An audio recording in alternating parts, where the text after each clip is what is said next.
Well, so the question I have for you, sir, if you'd let me finish, is why do you suppose such large segments of the American electorate have come to harbor such profound concerns about your cognitive fitness? Thank you. I have no idea. The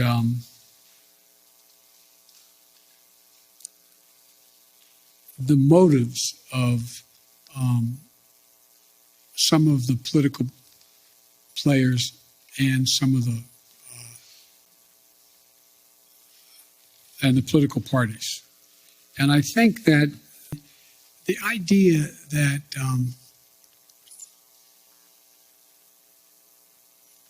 the American public are trying to sift their way through what's real and what's fake. And I don't think I've never seen a time when the political coverage, the choice of what political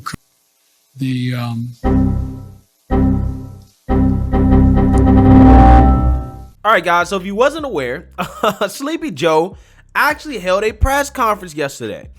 And yeah, it's kind of a surprise because this dude doesn't really talk to the press all that much. It's almost as if his administration has something to hide, or they just don't want him to talk that much, because anytime he opens up his mouth, it is very clear that this man is unfit for president, okay? And that's exactly what happened yesterday, as by all accounts, even the mainstream liberal media was like, this press conference was a disaster, okay? This was bad, okay?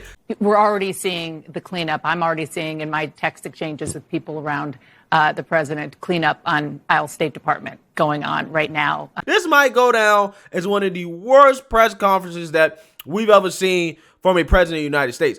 I'm just keeping it all the way 100, right? That ain't even an exaggeration. So let's break down the tape here, because there's a whole lot to get into. But first, let's start with Joe Biden being asked about how is he unifying this country, right? When he is essentially calling anybody that disagrees with him a racist. Take a look. And you ran on a return to civility. And I know that you dispute the characterization that you called folks who would oppose those voting bills as being Bull Connor or George Wallace, but you said that they would be sort of in the same camp. No, I didn't say that. Look what I said. Go back and read what I said. To be on the side of Dr. King or George Wallace? Do you want to be on the side of John Lewis or Bull Connor? Do you want to be on the side of Abraham Lincoln or Jefferson Davis?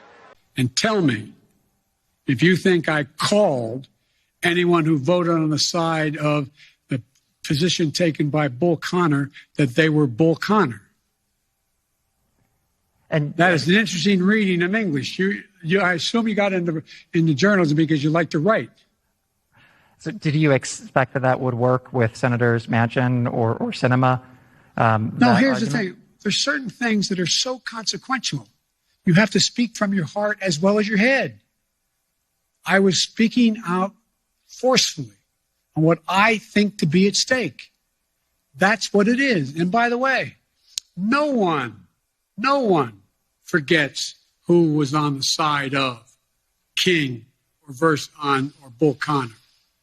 No one doesn't know. The history books will note it. And when I was making the case, don't think this is a freebie. Yeah, I mean, I think Joe Biden's playing a semantics game here, okay? He may have not necessarily called people Bull Connor or Jefferson Davis, but he said you're on their side, right?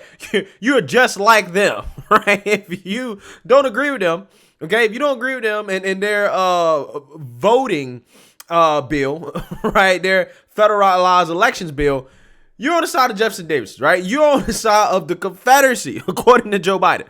And he tries to act like that's not an insult, right? Like that actually is going to bring people together. That's the hilarious part about it, right? He doesn't think it's that bad, right? It's not that bad if I say that you on the side of the Confederacy, if you don't agree with me. I did not say you were in the Confederacy. I just said you were on the side of the Confederacy. Bruh.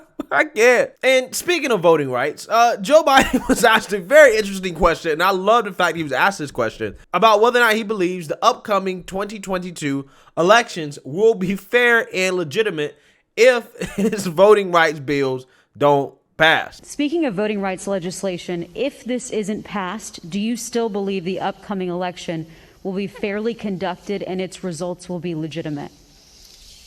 Well, it all depends on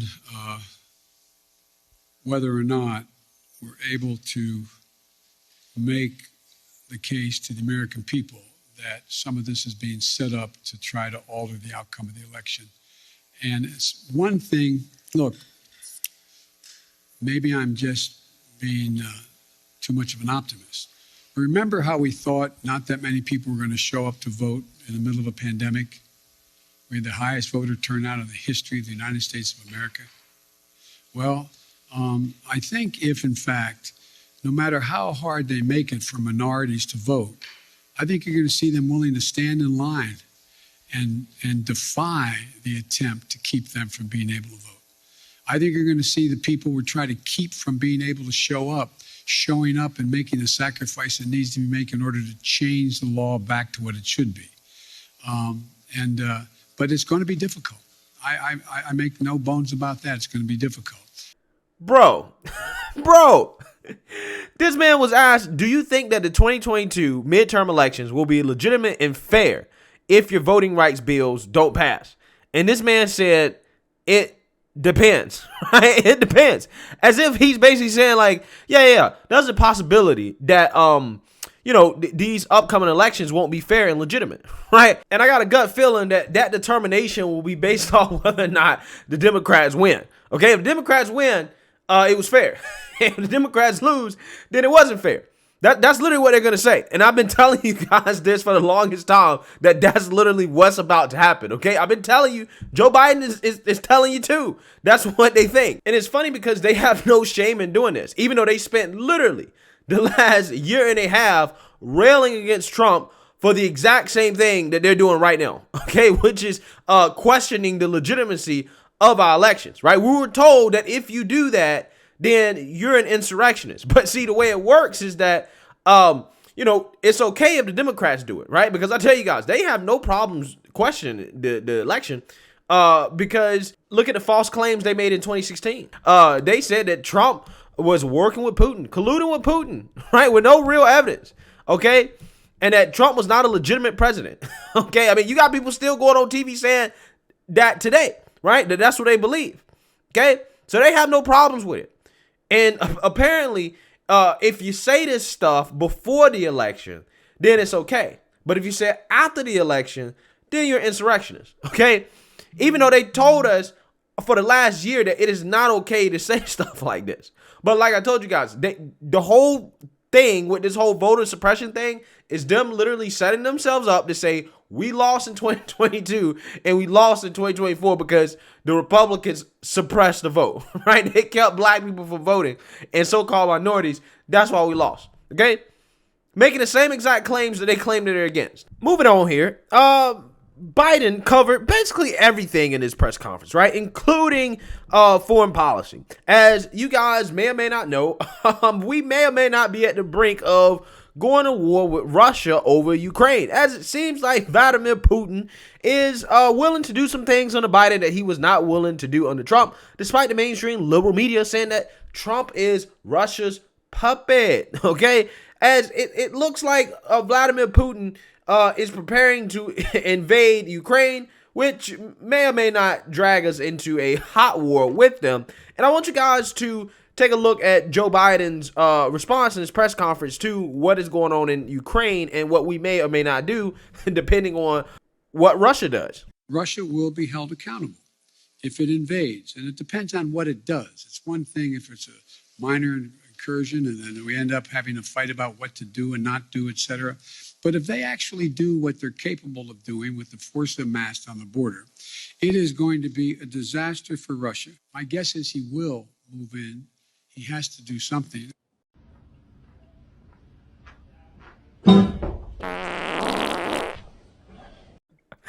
That's a live look at Putin's response to Biden, okay? Because that's what Biden's whole kind of Russia thing was. It was a wet fart. That's what it was. Because he basically told Putin that, hey, you know, if you do a minor incursion, we may not respond to it, okay? We might not do anything, right? I mean, what he defines as a minor incursion, I don't know, okay? But I'm assuming that's less or short of a full-scale invasion where they just take over the whole country, right? So they take over, I don't know, a half. If they do like a grab of some land like they did under Biden in Crimea, maybe they might get away with that. That might not force NATO to do anything, right? They might not do anything. And basically, in my opinion, him saying that is basically him inviting Russia to, in fact, invade, okay? And again, I want to be clear. I don't want any wars with Russia, okay? They can happily hire Ukraine if they want it, because quite honestly, I don't want to sacrifice any American blood or lives defending the Ukrainian border when we can't even defend our own border, okay? I'm just saying. But if you're going to talk tough, right, and say that, oh, we're going to do this, we're going to do that, what you can't come out here and say is that, well, we'll allow you to do a minor incursion, right? You can't say that. You can't say that. So, yeah, I'm pretty sure Putin is licking his chops over that. But remember, the mainstream liberal media told us that, Trump was Putin's puppet, right? Even though, again, he didn't dare pull something like this under Trump, but he is under Biden. Twice, right? Twice. Once when Biden was vice president, then when Biden's actually president. Yeah. So the last part of this video that I want to talk about is Biden talking about the economy and also being asked about his performance and whether or not he overpromised and underdelivered. Take a look. For the first time in a long time, this country's working people actually got a raise. People, the bottom 40%, saw their income go up. The days of this country are still ahead of us, not behind us. Now, I'm happy to take questions. Yes. Thank you, Mr. President. I know some of my colleagues will get into some specific issues, but I wanted to zoom out on your first year in office. Inflation is up. Your signature domestic legislation is stalled in Congress. In a few hours from now, the Senate, an effort in the Senate to deal with voting rights and voting reform legislation is going to fail. COVID-19 is still taking the lives of 1,500 Americans every day, and the nation's divisions are just as raw as they were a year ago. Did you overpromise to the American public what you could achieve in your first year in office, and how do you plan to course correct going forward? Why are you such an optimist? Look, I didn't overpromise, but I have probably outperformed what anybody thought would happen. The fact of the matter is that we're in a situation where I cannot believe this dude actually really said that he outperformed, right? He outperformed, okay? I mean, I don't even think the strongest Biden supporter would tell you this man outperformed. Who knows? Maybe they would, because if you're still a Biden supporter today, you're delusional. But when this man was talking about the economy, right, talking about wages, he's like, oh, wages are up. And I'm like, dude, real wages are not up, okay? Because they've been eaten up by inflation, okay? Inflation, right? So, yeah, people may be getting paid more, but their money is not worth more, right? They can't actually buy more goods because the prices of goods have went up, right? We've experienced record levels of inflation under Joe Biden, right? It is what it is, okay? So don't sit and try to tell me that you outperformed. The only thing you outperformed on is inflation, and maybe even on the pandemic, okay, in terms of the number of people that have died during this pandemic under the Biden administration, right? He's definitely outperformed on that, okay? Again, he wasn't able to fulfill his promise of, quote unquote, shutting down the virus, right? He wasn't able to shut down the virus. He also hasn't been able to fulfill any of the progressive promises that he made. For example, like police reform. He hasn't been able to do that. He hasn't been able to do anything with his voting rights thing. Again, these are not things I necessarily want, but don't sit and try to tell me that you outperformed when you have a terrible economy, you didn't fulfill your promise on COVID, and you also haven't fulfilled your woke promises to the progressives, right? So again, I don't know, man. This guy seems to be living in cuckoo for Cocoa Puff La La world, right? I'm not sure if that's the answer that I would have gave. I know you can't come out here and say that everything's terrible and that it's disaster because it's his administration. I understand that. But I don't think I would have said I outperformed, right? I would have said something like, it's been tough, but, we're doing the best we can. and trying to work through it. We inherited a situation because of the pandemic that was unforeseeable. Right? I would have said some politician answer like that. I wouldn't have said we outperformed. But hey, you know, it is what it is. Maybe there are some people that support Biden that will eat that up. But overall, like I said, man, this press conference was a disaster, okay? It just absolutely was. It was so bad that even the mainstream media was like, bro, this is bad, right? This is absolutely terrible. So, I mean, hey, it is what it is. I mean, this is exactly the reason why they don't do press conferences. This is exactly the reason why we don't hear Joe Biden speak, because every time he speaks, it's a train wreck. So let me know what you guys think. Make sure you like, comment, and subscribe. Most importantly, share a Black conservative perspective. Peace.